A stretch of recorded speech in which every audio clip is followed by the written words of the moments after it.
Hola amigos, bienvenidos a Sombra y Cuervos, el podcast donde discutimos libros de nuestros géneros favoritos. Somos sus anfitrionas, Dani y Lucero. Hoy discutiremos Seis de Cuervos de Leigh Bardugo.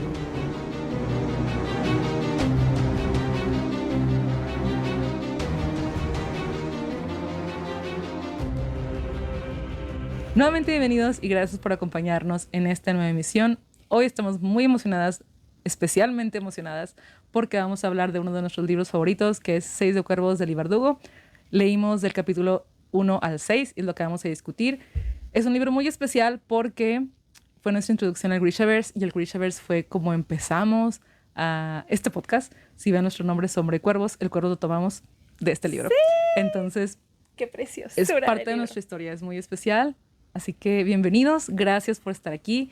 Este libro pues, ya lo hemos leído para el podcast en el 2021. Ay, ya tiene rato. Sí. Pues fue lo primero que... no, es que empezamos con la serie aparte. Y luego la trilogía. La trilogía, sí. Y luego esta, entonces... Pero es ¿tú qué? ¿Séptima, octava ocasión leyéndolo en la vida? Oigan, es que Lucero me insistió en que leyera este libro hace muchos años. Como en Corrí el año del 2016 cuando yo obtuve este libro gracias a BuzzFeed.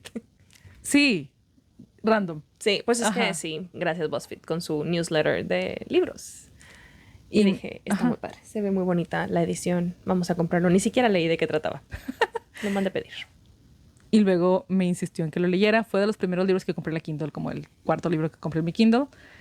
Y me encantó y desde entonces lo leo una vez al año. Así que creo que no todas las registré en Goodreads como relecturas, pero en Goodreads esta es mi séptima u octava vez leyéndolo. Así que me sé muchas partes del libro. Así que fue interesante esta lectura para al momento de sacar las notas delimitarnos de, bueno, solo nos explicaron esto, no podemos decir tal otra cosa. Oigan, esta lectura va a ser sin spoilers para quienes nos acompañan por primera vez, o sea, quienes lo van a leer por primera vez, que de verdad esperamos lo disfruten muchísimo. Y bueno, para quienes ya lo han leído muchas veces y nos vuelven a acompañar o nos acompañan por primera vez, pero no es su primera lectura de Seis de Cuervos, sin spoilers en los comentarios, por favor, para respetar pues la aventura, ¿no? De quienes se adentran en este mundo por primera vez. Pero sí, vamos a estar cuidándonos bastante de no adelantar nada, porque pues obviamente es un mundo con el que ya estamos extremadamente familiarizadas. Pero sí, nos vamos a apegar lo más posible a la página. A lo que acabamos de leer. Oigan, y si ven un corte medio raro en la edición es porque a lo mejor se nos salió un spoiler y tuvimos que cortarlo. En postproducción. En postproducción, así que ahí disculpen si eso pasa. Pero bueno, antes de que empecemos ya de lleno con los capítulos, yo lo leí como ya 8 veces y ¿tú cuántas llevas? Esto es casi igual, ¿no? Más o menos, creo que, o sea, según Goodreads es como, creo que mi séptima lectura, pero igual creo que la primera vez que lo leí, o bueno, que lo escuché en audiolibro no lo registré, y ahorita de hecho lo estoy como mezclando porque sí me es un poco más sencillo avanzar durante la semana en el audiolibro, y la verdad es que como es un libro que ya, nuevamente no, como que ya tengo no memorizado, pero pues ya estoy como tan familiarizada con él, no me representa tanto reto estarlo escuchando en audiolibro y tomar notas después, ¿no? Aunque igual las notas de Dani son muchísimo más, esta vez sí son mucho más explícitas que las mías, pero sí, la verdad es que los audiolibros en inglés son muy buenos. Si le quieren dar una oportunidad, son muy, muy, muy buenos. Son buenísimos. Y estos libros son los que, bueno, al menos yo los tengo en todos los formatos posibles. Los tengo en Kindle, los tengo bueno, no los tengo en paperback, pero tengo en pasta dura. Sí, pasta dura. Los tenemos en edición especial. En edición especial de colección. Los tenemos en audiolibro. Así que, pues bueno, realmente creo que es el único libro del que tengo tantas versiones. Sí. Porque me gusta muchísimo. Y bueno, antes de empezar ya así como full con todo el contenido de esos capítulos, queremos darles un poquito de introducción sobre el mundo, sobre algunas dudas que creemos que puedan surgir y más que nada situarnos porque el mundo del Grishaverse es bastante vasto, geográficamente es grande, o sea, en varios países, pues. Lo lamento si lo están escuchando en Spotify, pero pueden moverse momentáneamente al video en YouTube porque vamos a mostrar el mapa. Entonces, ese es el mapa del universo conocido en el Grishaverse. Prometo hacer un zoom in en el video. Bueno, no, más bien tú, Dani, vas a hacer un zoom in al zoom in en el video. Entonces, del lado me siento como si estuviera dando clase. Si ponemos su atención por aquí, por favor. Acá tenemos lo que es el país de Ravka. Está Sí. inspirado más o menos como en Rusia. Y algo importante aquí es que los Grishas aquí son muy respetados y valorados.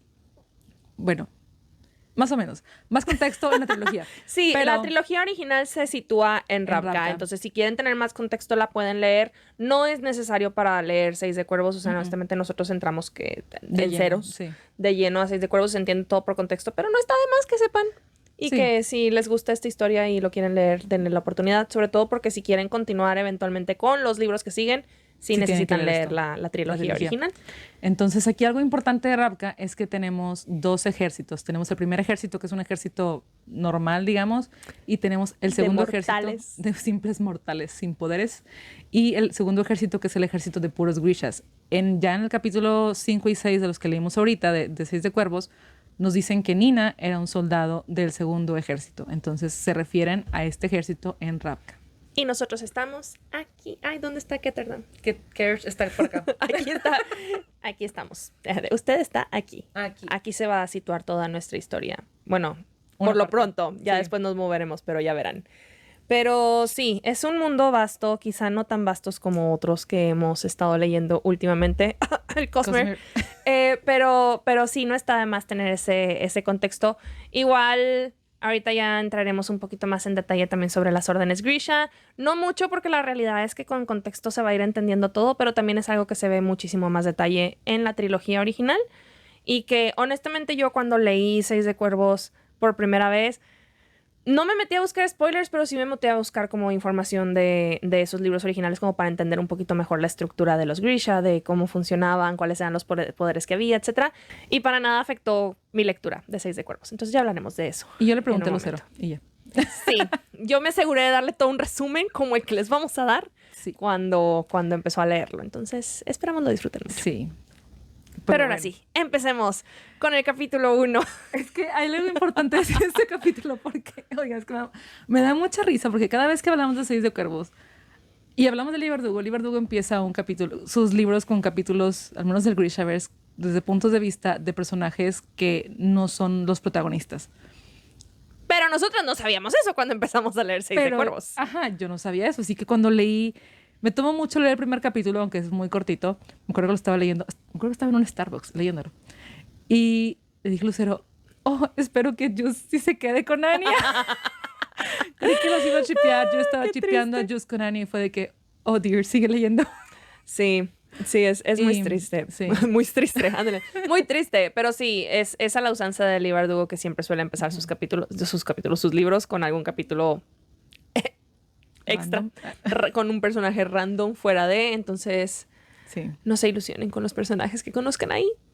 porque probablemente no los verán o no los verán mucho. Así que, bueno, el primer capítulo de Just cumple varias funciones porque nos explica un poquito de las órdenes Grisha, porque nos menciona Ajá, a Anya, que es esta sanadora, perdón. sanadora. Sanadora es la palabra correcta. Tenemos también a Red Benko, que es el Eterialki, que es un... Oigan, se me olvidó el nombre en español. Tightmaker. Agitamareas. Agitamareas, creo que sí, eran, Agitamareas, Los correcto. nombres en español Están estaban muy cool. extraños. Están Pero buenos. ellos estaban extraños. O sea, están bonitos, pero Es que me imagino que debe haber sido complicado llegar a traducir, esos nombres. ajá. Hay una entrevista que tenemos con Carlos, el traductor de estos libros, por si quieren ir a unos cuantos años atrás en nuestros videos, por ahí hablamos con él acerca de eso.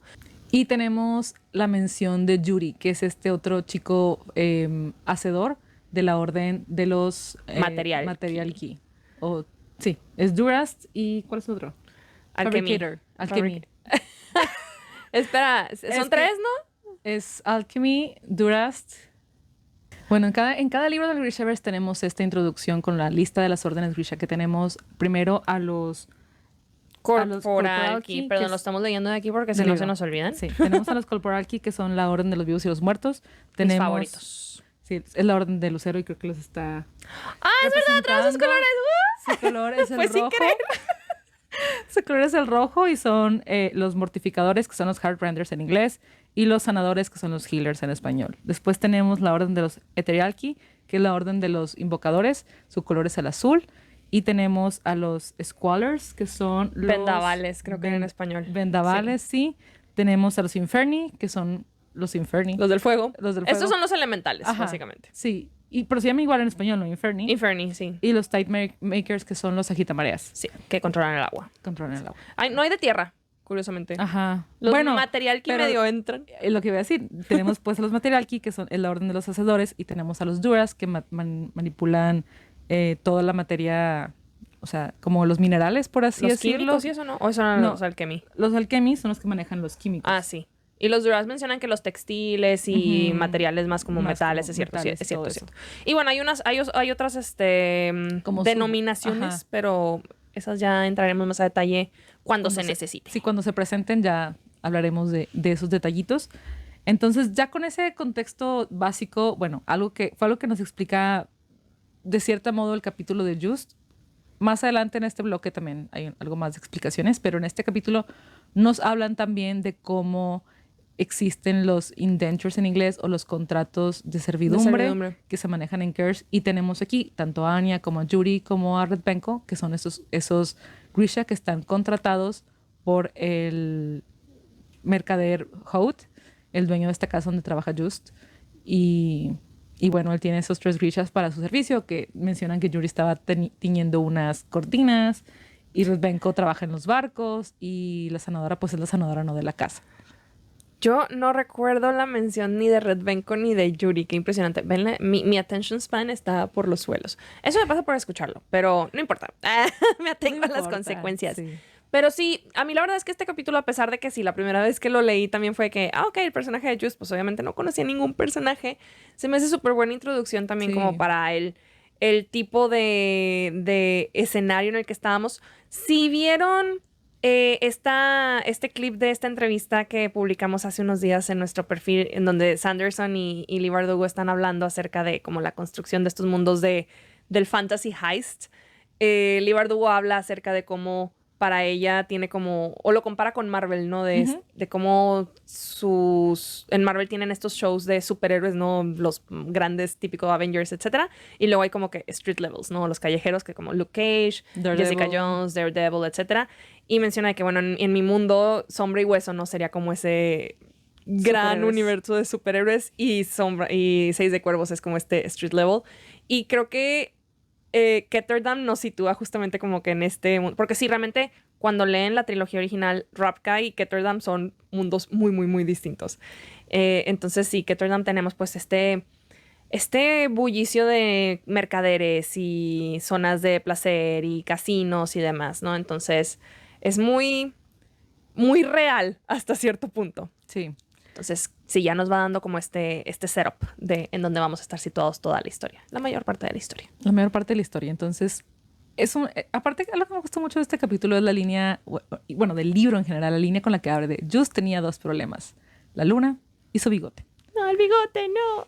Es que yo tardé muchísimo en darme cuenta, me voy a adelantar, pero tardé muchísimo en darme cuenta como 2 capítulos después, que pues ahí estaba el pobre ya tirado muerto, y que era él por su bigote. Y yo, no, pobre Just.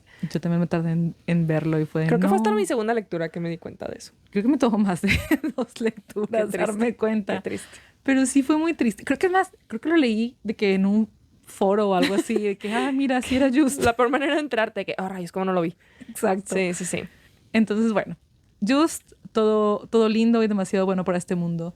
Es testigo de el poder Grisha cuando es modificado, digamos, entre comillas tal vez, por esta droga que le dan a Anya cuando están haciendo este experimento de cortar a este niño para que lo sanara, y luego le dan la yurda parem para que pueda ver qué puede hacer realmente, porque estos mercaderes están como experimentando, y es la sensación que nos da por la forma en la que construyeron este cuarto para poder verlos, como si fuera cuarto de... Como celda, ¿no? Como una celda de interrogación y así, de interrogatorios, que igualmente sentía que nos da mucho contexto del nivel de tecnología que tienen en este universo, porque no había puesto atención a esos detalles. Como con tantas relecturas, ya como lo daba por sentado, ¿no? Que tanto en este libro como los que siguen y con la trilogía ya tenía una idea, pero ahorita que lo estaba leyendo así, de que bueno, voy a ponerme el plan de lo estoy leyendo por primera vez, qué puedo entender, qué puedo sacar de aquí. Y dije, wow, o sea, tienen el nivel de tecnología para hacer un vidrio que tiene, o sea, que es espejo de un lado, que aparte es como una caja de metal que está en medio de otra casa. Y nada, digo, sabemos que hay Grishas que pueden hacer cosas maravillosas, no con Ya lo sus verán. poderes, ya verán eso. Pero sí se me hizo interesante, bueno, tienen este tipo de nivel de construcción y tecnología. Sí. Que otra cosa es, y también como a manera de contexto, porque no es algo que se trabaje mucho en esta serie, sino que es algo que vemos más en la trilogía original. Hay un concepto dentro de este universo que son los amplificadores, que son como estos elementos de algún animal que era amplificador. No me voy a meter en mucho detalle, pero los Grisha lo utilizan para, como su nombre lo dice, pues amplificar sus poderes, ¿no? Pero hasta ahí llega el uso, ¿no? O sea, realmente yo tengo este poder y lo único que hace es como aumentarme, ¿no? El poder.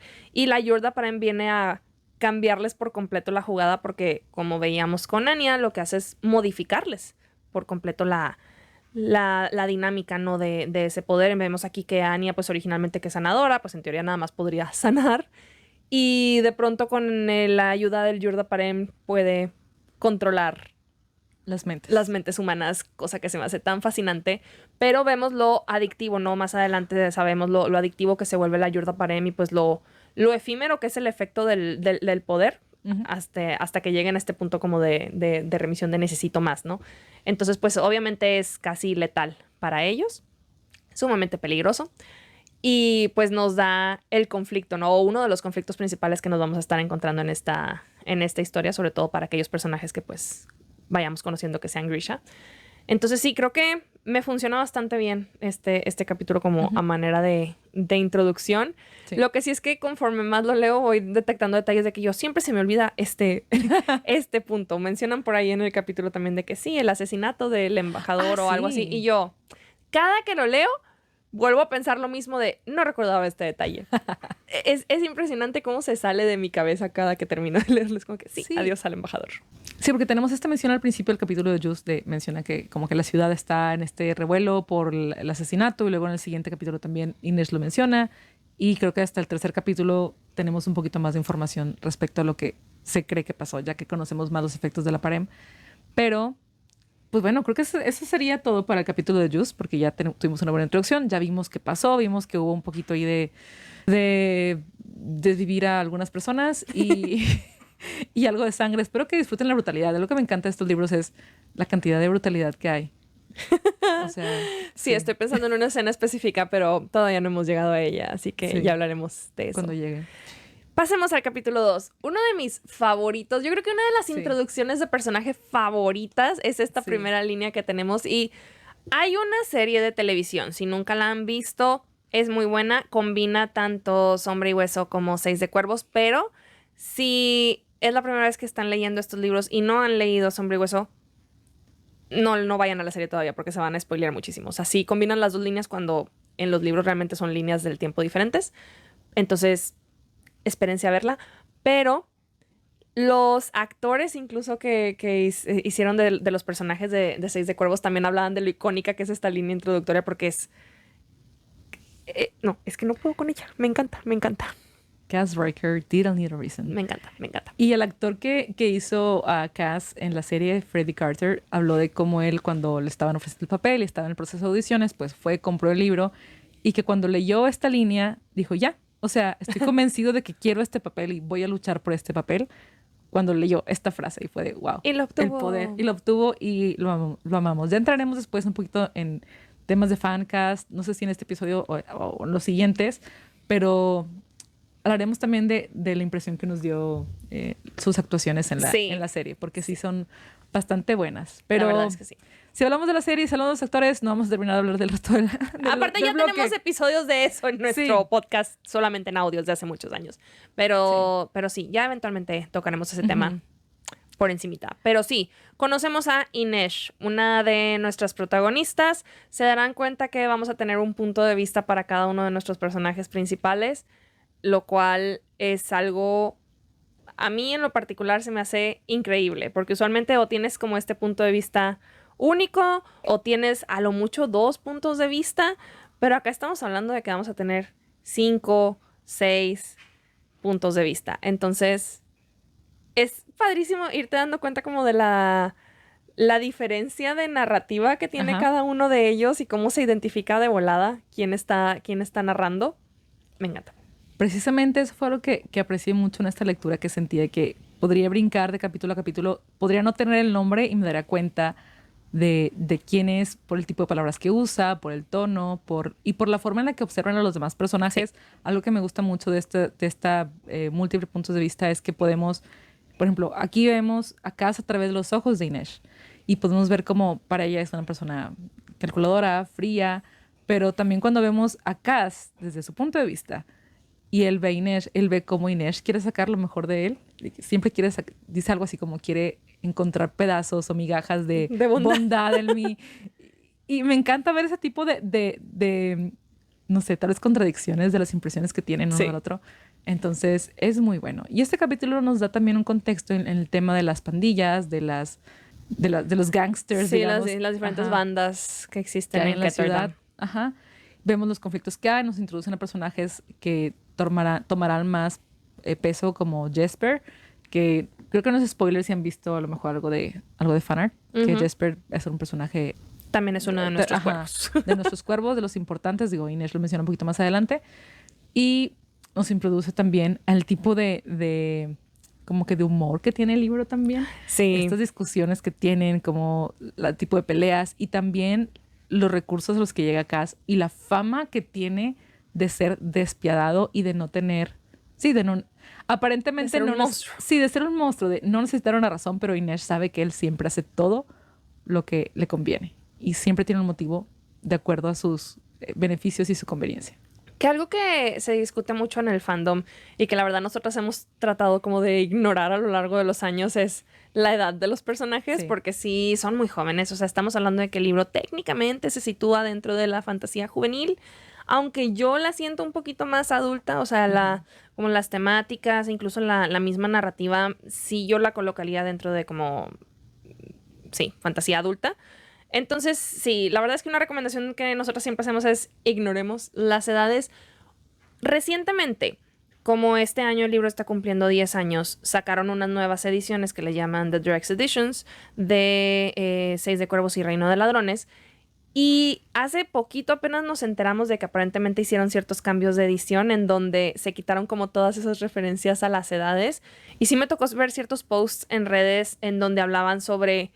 pues fans a los que no les parecía, ¿no? Que hubieran quitado esas referencias. Porque sí, es verdad, o sea, hay ciertos aspectos de la personalidad y las historias de cada, o sea, y como el trasfondo de cada uno de los personajes, en donde sí importa lo jóvenes que son, pero igual ya es algo que a lo mejor tocaremos más a detalle más adelante.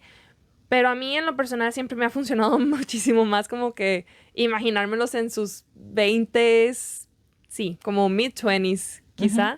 Porque sí, la verdad es que algunas de las cosas que hacen, como ser líderes de estas pandillas y ya veremos las increíbles cosas que van a lograr, pues sí, de repente es como muy fantasioso, ¿no? Tener a un adolescente de 17 años trabajando con todo eso.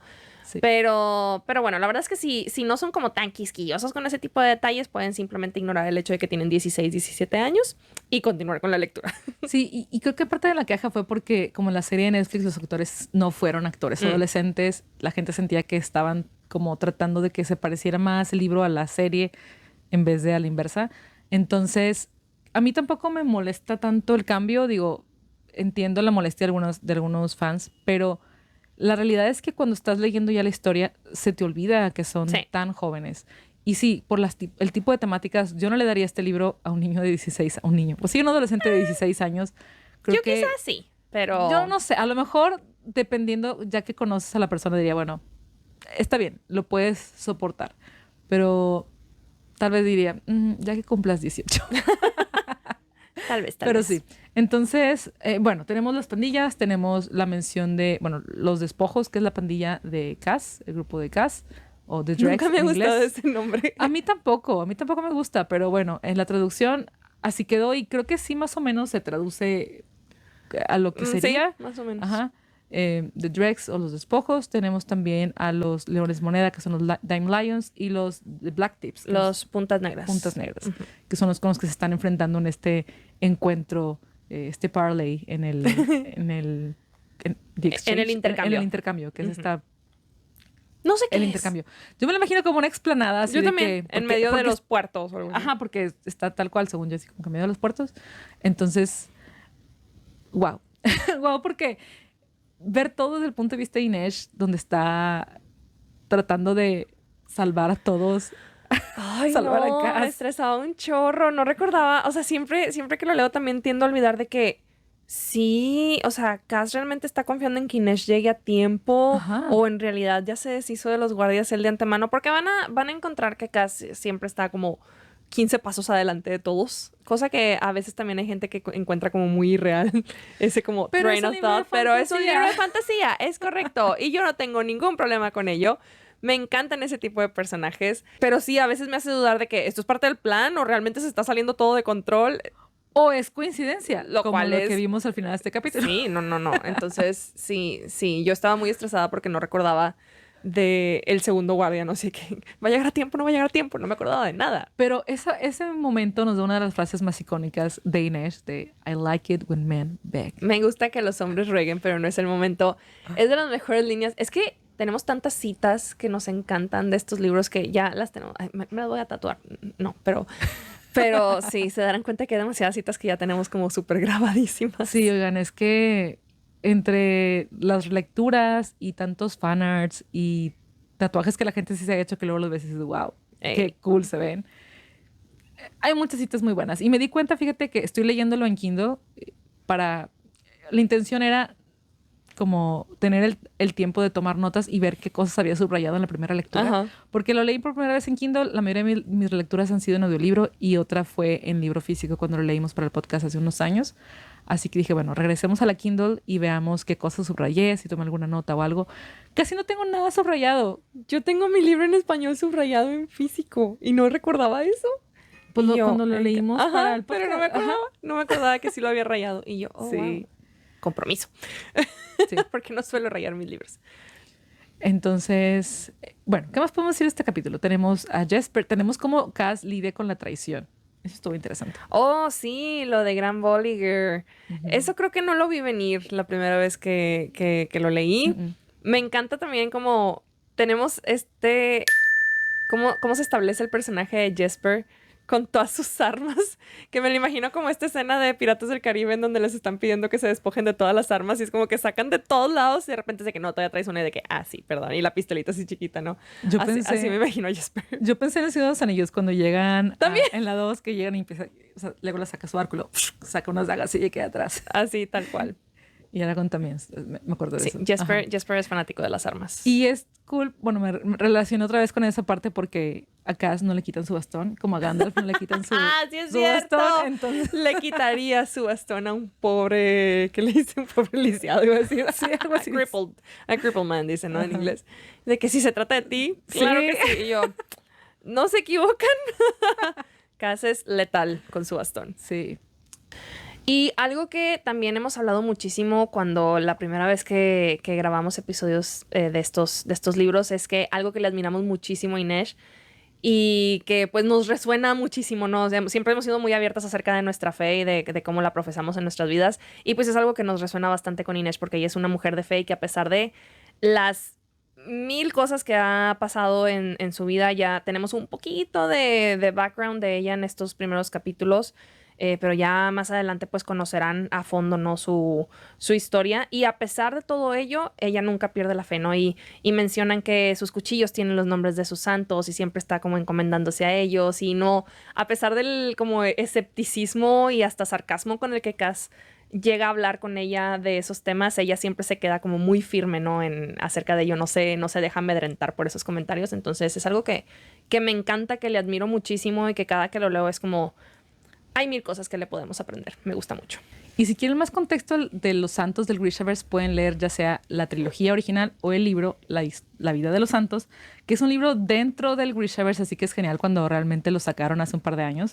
Sí, que está padrísimo. está precioso porque mi tiene micrófono. unas ilustraciones bellísimas. Esperen, estoy buscando una Aquí ilustración. está, por ejemplo. Este es Santa María. Santa María de la María Roca. de la Roca.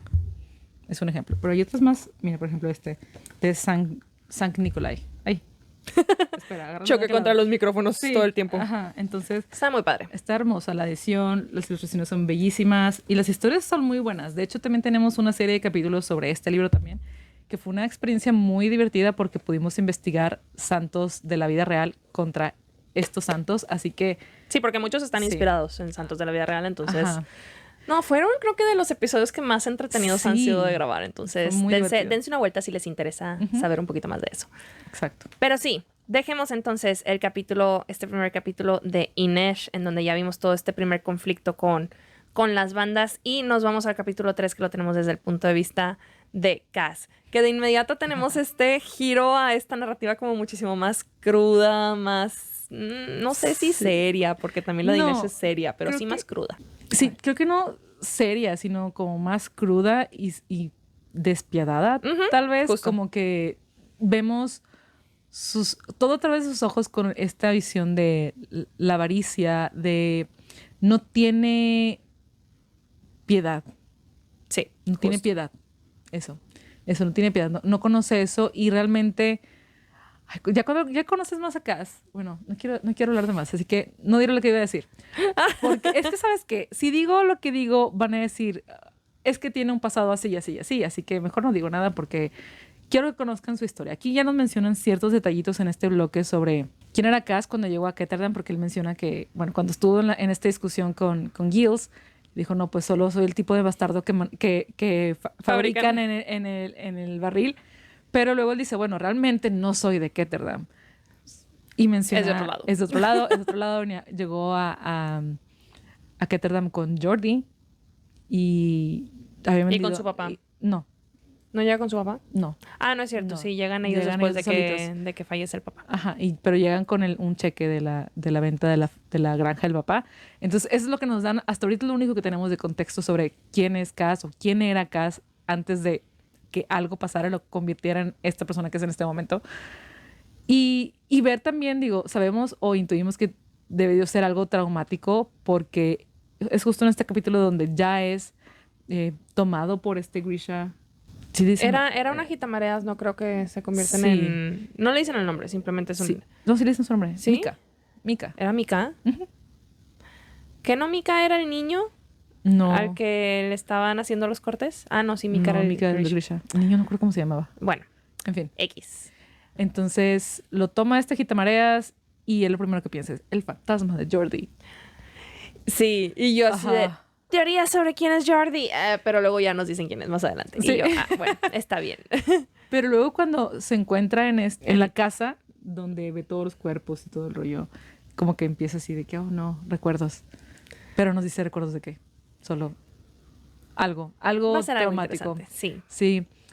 Y tenemos este otro personaje que se está introduciendo aquí, que es Vanek, un mercader que viene a darle a Cass como el trato de su vida, la mejor oferta que ha tenido, con una misión realmente imposible. Suicida.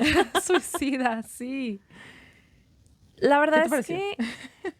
que me quedo pensando en que, bueno, spoiler no spoiler, Vanek no es uno de los personajes que salgan en la serie. Entonces siempre que lo leo, vuelvo a pensar me imagino a alguien, como que no es alguien a quien yo tenga como tan establecido el cómo lo veo. Sé que creo que uno de los fancas más recurrentes ha sido David Tennant. Por alguna razón, podría verlo. Sí. Creo que me lo imagino un poquito más como robusto, pero está bien. Podría imaginármelo así. Pero en general, me gusta esta introducción al personaje de Vanek. Me gusta esta introducción a esta aventura a la que se van a dirigir nuestros protagonistas. Porque sí, obviamente nos ponen en las cartas sobre la mesa, ¿no?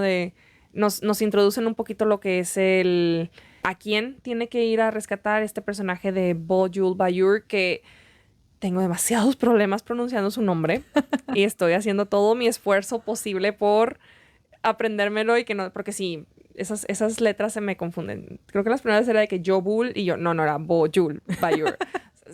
Tiene Sí. muchas B's y muchas Y. ¿Cuál es el punto? Pero bueno, este personaje que pertenece a otro de los países del Grishaverse, de los que les enseñábamos hace rato en el mapa, y que es aparentemente, ¿no?, el creador de esta droga.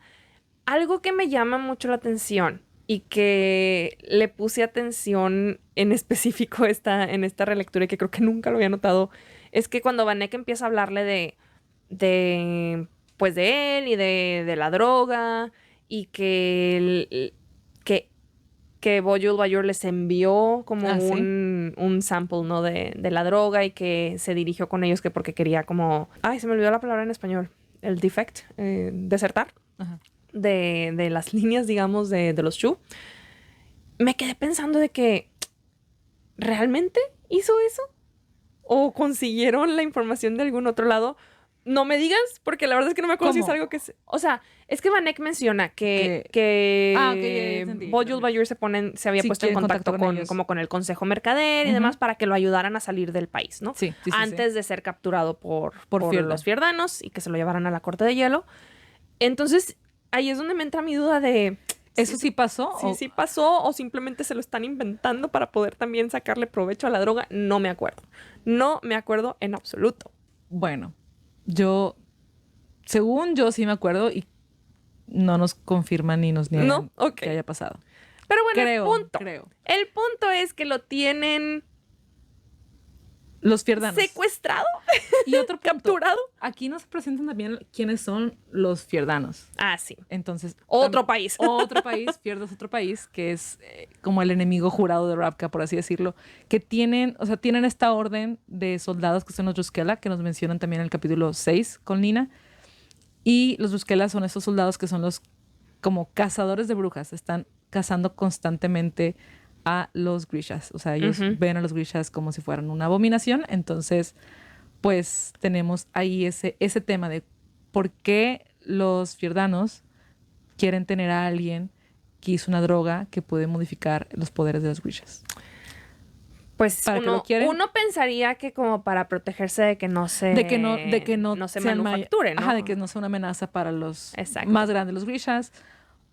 O sea, pero ya veremos. Ya veremos qué pasa. Sobre todo digo, o sea, podrían, si descubren que la droga eventualmente mata a los Grisha, porque es lo que nos dieron a entender con el caso de Anya, y por cómo se ve Mika, pues podrían dejar como que, sí, consúmanlo y... Pues sí, pero mientras tanto, todos. o sea, mientras se desviven, yo creo que sí podrían causar bastante caos. Estragos, sí.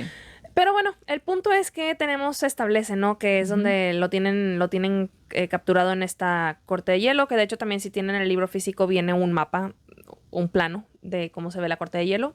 Eventualmente ya nos dirigiremos a ese lugar, entonces no se molesten mucho en sacarle tanto detalle. Pero Kaz nos dice, ¿no? De que, o sea, esto es una misión suicida, absolutamente nadie puede entrar. Es una prisión de súper, mega, máxima seguridad. Entonces... Obviamente, si va a aceptar el trato, no va a ser por unos cuantos miles de milloncitos de Kruga. Kruga es la moneda de Ravka. No, perdón, de Ketterdam. Y sí, termina con este trato de 30 millones de Kruga. Y yo, bueno, está bien. Y él ya pensando, ¿no? De que, bueno, voy a ocupar un equipo que esté igual de loco que yo. Que quieran el dinero. Una misión suicida. Que esté dispuesto a ir a una misión suicida. Que estén desesperados. Yo creo que todos en los despojos están desesperados. Creo que cualquiera que le pusiera eso sobre la mesa le hubiera dicho que sí, pero Kaz ya tiene en mente, ¿no? A quienes va a necesitar para ese equipo. Entonces, sí, me gusta mucho este capítulo, esta introducción a Vanek y en general como a la misión. A la misión que vamos a tener a lo largo de este primer libro. Sí, exacto. Y luego eso ya nos lleva al siguiente capítulo, que es otra vez desde el punto de vista de Inesh, pero ya tenemos a Inesh en otro escenario que es The Slat o El Listón, que es como la guarida de los despojos, donde ahí viven, ahí descansan, y tienen como las oficinas del jefe que es Per Haskell. Y bueno, es como el jefe antiguo, es el jefe de Kaz, sí.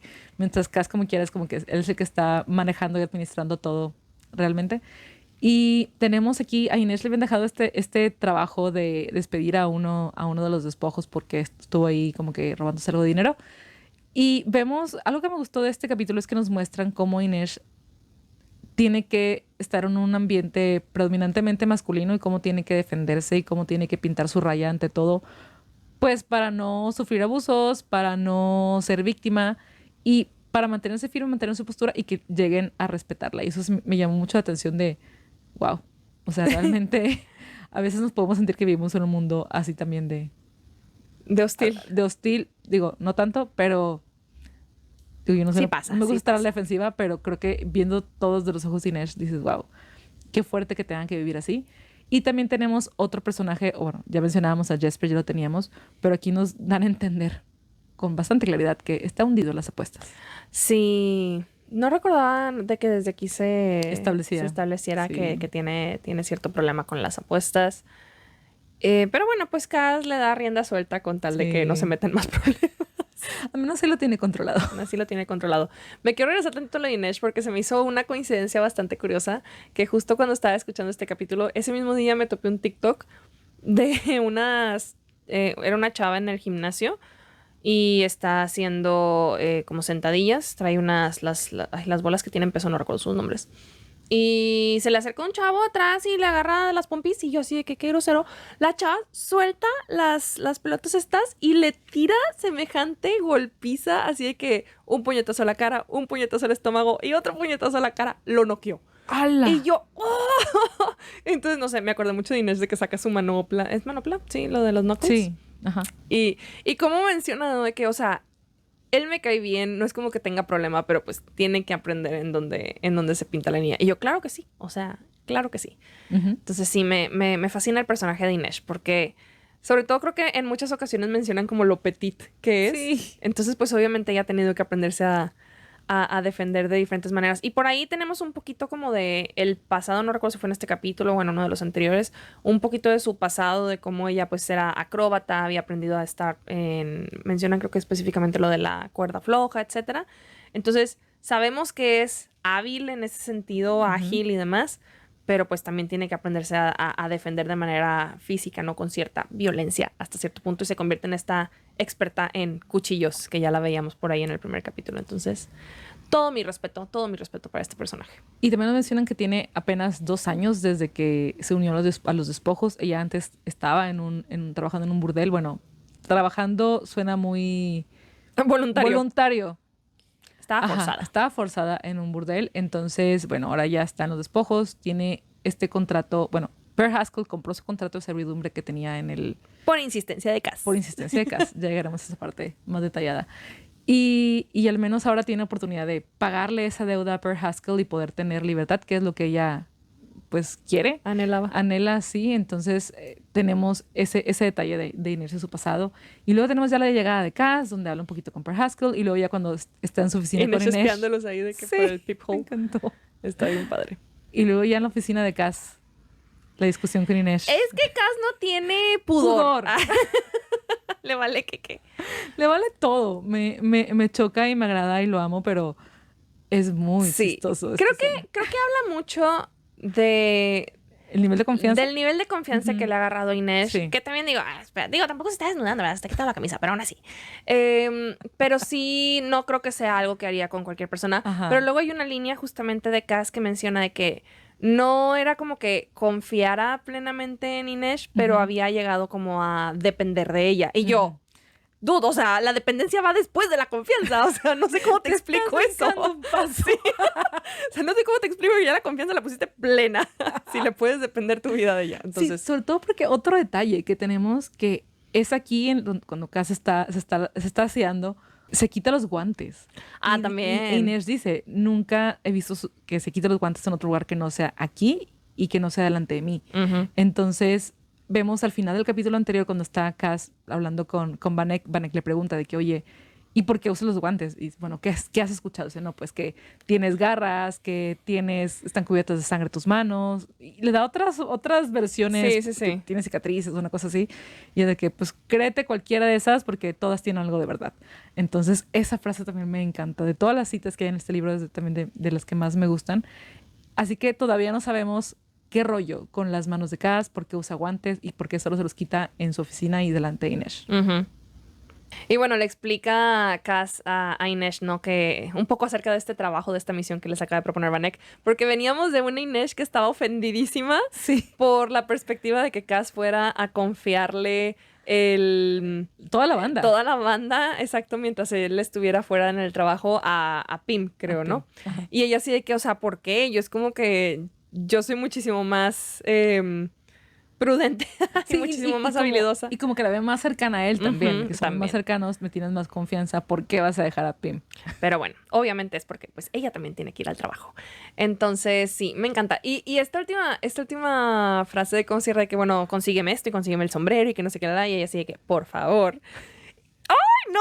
Amo esa escena. Es que ya se dan cuenta que, obviamente, este es uno de nuestros ships principales del Tan libro. hermoso ship. Pero es mi ship principal, ¿ok? En De la toda vida. de la vida, Sí. este es mi ship principal. Y detesto tanto a Cass a veces por ello, porque la maltrata mucho.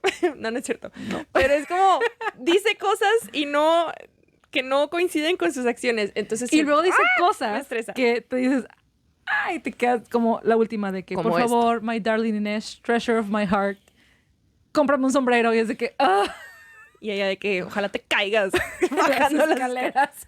Que bueno, sabemos que tiene un problema en su pierna, entonces es como la manera de decirle, vete a la fregada.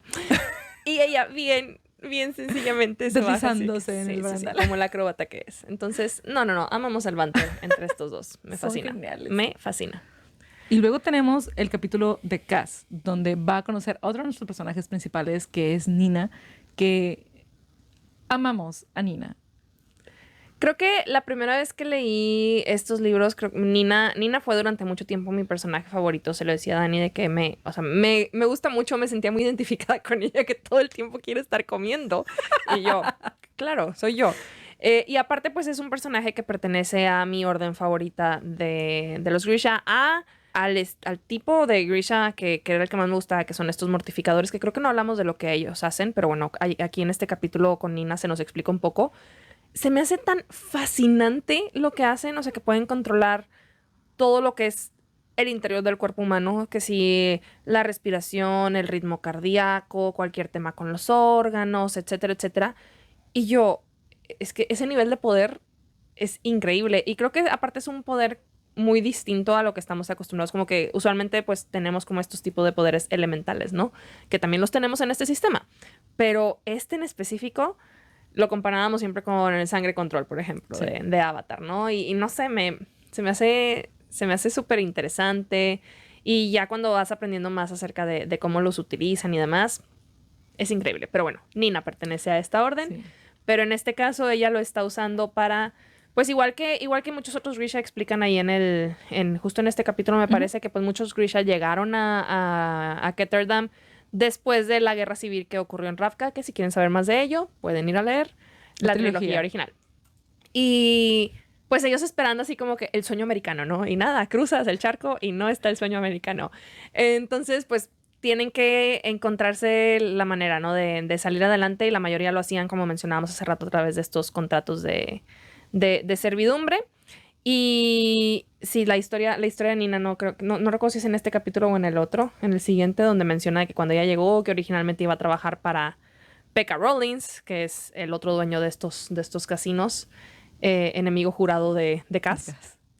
Y cómo la convencen, ¿no? De que no, o sea, vente mejor a trabajar con nosotros. Y termina trabajando en este lugar que se llama La Rosa Blanca, que me hubiera gustado mucho.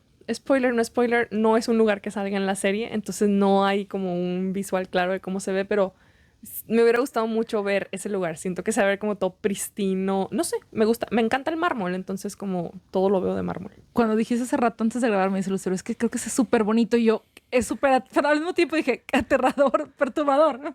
Que es perturbador, eso, hermoso. Y yo, what the heck. También me recuerda al presidente Snow de Hunger Games con todas sus rosas blancas y así. I rest my case. Perturbador. Y también decías, ¿no? Que a White London. White London. De A Darker Shade of Magic, una magia más oscura. Sí. En donde todo también, es blanco. Lean sus libros, pero ese Londres blanco es bastante perturbador. Es perturbador, pero en general, o sea, lo que es la casa de la Rosa Blanca, no sé, se me hace... A pesar de que también es un burdel, pero siento que ha de estar como... bonito. Estéticamente muy, muy como elegante. No sé. Ajá, tal vez. Pero yo digo que sigue siendo perturbador. Porque dicen que, o sea, que este chico, el que está en como que el host... Sí. El host... Que le dan la apariencia de albino. Ser albino, de los ojos blancos. Y yo creo que sería un tanto y todo, o sea, todo de traje de terciopelo blanco, con el cabello blanco, los ojos blancos, todo de mármol, lleno de flores blancas, con un perfume súper fuerte. Algo me diría, está medio raro. También me recordó algo de repente a la película, bueno, no sé si Paul Bettany en el Código Da Vinci. No. Ahí sale como albino. No, iba a decir La Naranja Mecánica. Ah, ok. La Naranja Mecánica de Kubrick. Hay un cuarto, un bar ¿Todo que blanco es todo también? blanco. Ajá. Y ellos también se visten todos de blanco. Pero, de nuevo, algo igualmente perturbador, así que... Sí, sí, sí. Pero bueno, no es tan relevante En este fin, lugar al final de ajá. cuentas. Lo relevante es que Nina está ahí, no fungiendo lo que tú esperarías encontrar en un burdel, sino que simplemente se desempeña, ¿no? Como esta Grisha súper sabia y que está ayudando a, pues ahora sí que cualquier mercader, hombre de negocio político, etcétera, que viene como a tratar de relajarse y curarse de ciertas aflicciones que tienen, etcétera.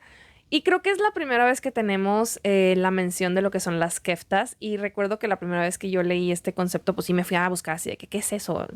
Saben que yo nunca he tenido problemas con los spoilers. Entonces sí, la verdad es que cuando leí estos libros no me fui buscando spoilers per se, pero sí era de que voy a buscar un fanart.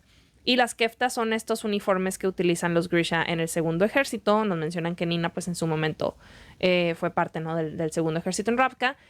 Y lo que yo veía en los fanarts me encantaba. Yo decía, no manches, quiero una de esas. Se me hacía un uniforme, una vestidura tan bonita que decía, yo quiero. Y a la fecha todavía no tengo una. Que el trabajo que hicieron en la serie con las keftas sí fue precioso. Bueno, a mí me La verdad encantaron, es que sí. Me encantaron. O sea, porque aparte, o sea, los soldados tienen dos uniformes. Tienen como que el uniforme normal, que es como más de lana y es más, está forrado de, Y es de más piel corto. y es más corto. Y luego tienen el uniforme de gala, que es de seda y es todo bonito y así. Entonces, a mí me encantan también las Es keftas. muy bello. Pero yo no sería de la orden de los Corporal Nick. Yo sería Material Key, sí, definitivamente. Duras. O sea, hacer cositas, manualidades, esa es mi cosa. Así que mi kefta sería morada.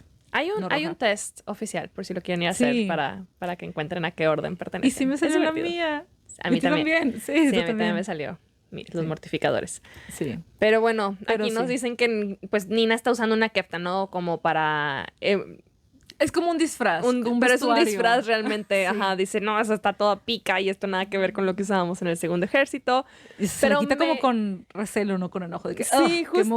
Qué es que me encanta la transformación que tiene. Tenemos a Cass observándola a través también como de este huequito, ¿no? En una habitación de un lado, porque bueno, al final de cuentas es un burdel. Nos explican para qué quieren ese tipo de cuartos con huequitos y demás. Pero, pues Cass está simplemente viendo a Nina trabajar, ¿no? Con este señor que no recuerdo quién era.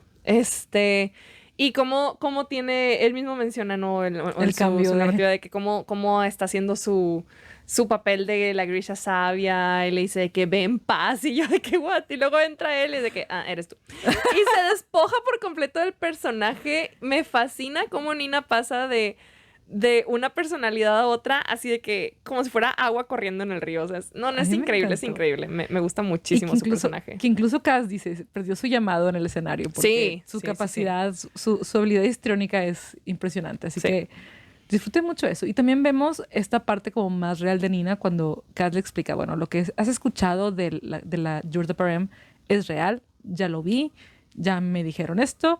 Y vemos a Nina reaccionar de una forma como cualquier chica adolescente reaccionaría cuando le mencionan que la amenaza y el terror de sus pesadillas es real. Y tiene incluso esta cambio de postura física, donde se pone casi en posición fetal. Y nada, o sea, y vemos estas partes, ¿no? De Nina, donde puede ser esta Grisha sabia, donde ya después pasa a ser esta chica más despreocupada, y luego ya le dicen le enfrentan, ¿no? Con una realidad muy, muy difícil y vuelve a ser esta niña con miedo. Así que me llamó la atención también cómo tenemos estas capas, ¿no? En la personalidad o en la persona que manifiesta o que expresa ser Nina. Así que estuvo interesante verlo justo antes del capítulo desde su perspectiva. Así que fue una buena introducción a un poquito lo que es su personaje. Nos mencionan a alguien que es importante para Nina, que es Matthias. Todavía no sabemos por qué es importante para ella, quién es en su vida, pero sabemos que está en prisión y que Cass tiene ahora la capacidad para sacarlo y que está enojada con Cass porque ahora, después de un año que ella tiene rogándole que lo saque, ahora sí que A él le conviene porque Matthias conoce la corte de hielo. Es correcto. Ahora será útil para él. Y terminamos el primer bloque justamente con un capítulo desde el punto de vista de Nina. Creo que hasta ahorita de los personajes que hemos conocido solamente nos falta Jesper, ¿verdad? De tener un capítulo de su punto de vista. Pero bueno, tenemos a Nina y justo como mencionaba Dani ahorita, nos vamos a dirigir a sacar a Matthias, o Matthias, como le quieran llamar, de esta prisión que se llama... ¿Cómo se llama en español? Es Hellgate, la puerta del infierno, que no me recuerdo también. El libro. Oh, no, vaya. Wow. A la novena casa. La segunda parte de la novena casa se llama La puerta del infierno en español. No, se llama La huella del infierno. Ah, La huella del infierno. Sí. Sí, es cierto. Pero tienen una puerta al infierno de todas formas. Sí, de todas formas. Y sí, algo que me gusta mucho y que creo que es algo que he mencionado cada que leemos este libro, tenemos esta mención de los disfraces que están usando para llegar a esta prisión y hablan de esta obra de teatro que se llama La Comédie Brute. Es algo que vamos a encontrar bastante constante a lo largo de los dos libros, o sea, se menciona en diferentes ocasiones y cada que lo leo digo, me encantaría tener algún spin-off o sácame un libro en donde tengas el guión de esa obra. O sea, me encantaría saber de qué se trata, cómo se vive, porque les digo, a cada rato lo mencionan de cómo la gente sale vestida a los callejones. No sé, me imagino como si te fueras a una callejoneada en Guanajuato y todo. Guanajuato es una ciudad muy, muy pintoresca acá en México, que es muy famosa por sus callejoneadas.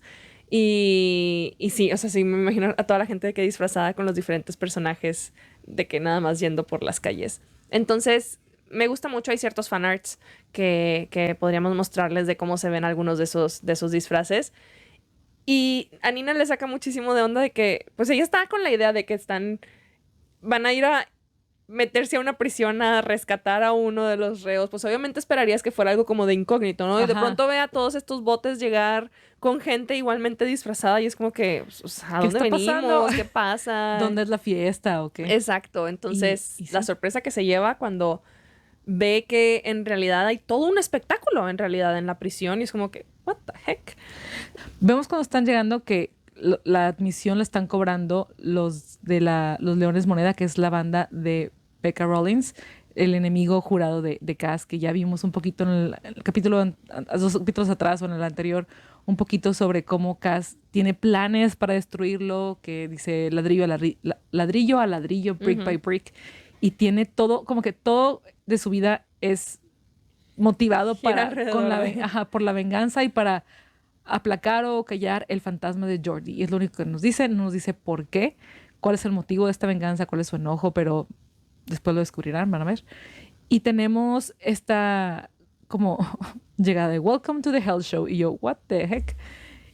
Y justo, es como un coliseo, es como una batalla de gladiadores. Yo definitivamente lo veo como un coliseo. O sea, sí, así me lo he imaginado desde la primera vez que lo leí, como, pero todo muy en gris. A diferencia de como veo un coliseo más como en colores piedrita gris, digo, como amarillenta, café, etcétera. Y sí, al final de cuentas pues es un coliseo y vemos que tenemos estos enfrentamientos de algunos de los reos contra estas criaturas que de hecho no recordaba que tenemos ciertas... No, o sea, esta criatura que mencionan que es el lagarto del desierto. Lagarto del desierto y algo así. Y yo dije, mira, no me acordaba que... Pues, asumo que es una criatura inventada, ¿no? Sí. Digo, porque tienes algunas inventadas y luego tienes a un lobo, ¿verdad? Pero al final de cuentas también son lobos inventados. criados específicamente. Como una especie de lobos, particular. Y justo en este show es donde venimos a encontrarnos, ¿no? A Matthias, es donde lo conocemos, digamos que de vista por primera vez, peleando justamente contra los lobos. Y no recordaba, me alegra que sí sea en este capítulo donde se hable un poquito acerca de o sea, vemos como la inquietud de Nina de tratar de detener la pelea, no solo por el hecho de que Matthias se fuera a lastimar o X o Y, sino por el hecho de que está enfrentándose contra lobos. Y yo no recordaba que sí mencionaba que pues los lobos, Matthias era un Drusquela, en su momento fue un Drusquela, ¿no? Esta orden de cazadores de brujas, mencionábamos hace rato, ¿no? De los fierdanos. Y para ellos los lobos eran como estos acompañantes desde que están chiquitos entrenando. Entonces para ellos es como si fuera una criatura sagrada, realmente. Entonces el hecho de tener a Matthias enfrentándose contra ellos, pues obviamente Nina entiende, ¿no? La repercusión o lo difícil que debe ser para él como el tener que llevarlo a cabo.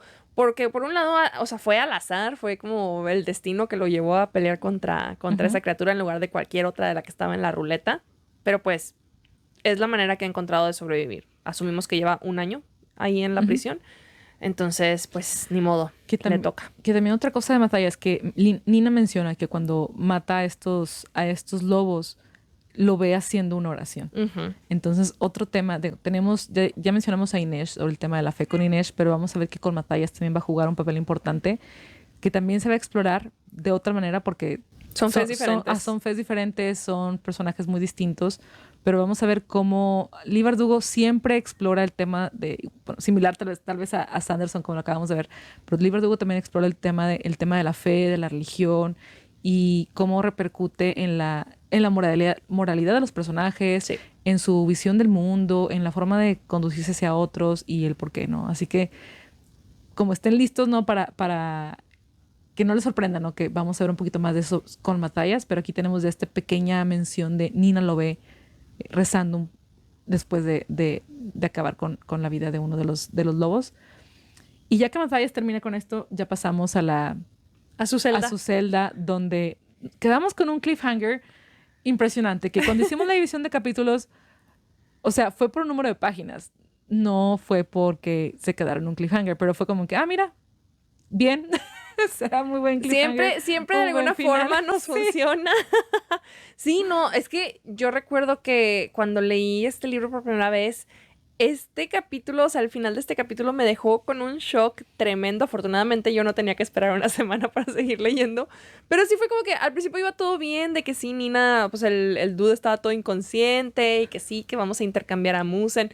Que por cierto, digo, la interesa de Musen, el dinero habla, ¿verdad? Pero de dejarse romper las costillas y la nariz y demás con tal de pues ganarse un poquito más de dinero y poder quedarse ahí a cubrir a Matayas. Dije, wow, ok. Yo no lo haría, pero bien por ti. y dije, todo está saliendo bien. O sea, tienen tiempo, lo está curando para que puedan salir de ahí. Y luego tienes a Matayas recobrando el conocimiento y hablándole a Nina como... Bueno, yo lo leí así como que con palabras como dulces, que en el tono bonito de Nina. Y de pronto la empiezo a ahorcar y yo, espérate. Esto no lo vi venir. Sí, la verdad es que sí me causó un shock tremendísimo y esperamos que si ustedes lo están leyendo por primera vez también les haya causado ese shock y no se hayan adelantado lo que sigue hasta la siguiente semana. Y eso es todo por esta semana. Muchas gracias por acompañarnos y los esperamos a la próxima, donde estaremos discutiendo los capítulos del 7 al 16 de 6 de Cuervos de Leigh Bardugo. Y como siempre, recordarles, si les ha gustado esta dinámica de la lectura compartida, no se olviden darle suscribir a nuestro canal de YouTube, enciendan sus notificaciones para que les llegue por ahí un mensajito cuando subimos videos nuevos. También nos pueden seguir en Spotify, en donde subimos todos los audios. Y pues igualmente en nuestras redes estamos en TikTok y en Instagram. Ahí denos follow, mándenos mensajito, fanarts, comentarios, lo que se les antoje. Nos encanta platicar con ustedes. Y sin más por el momento, nos vemos en la próxima página.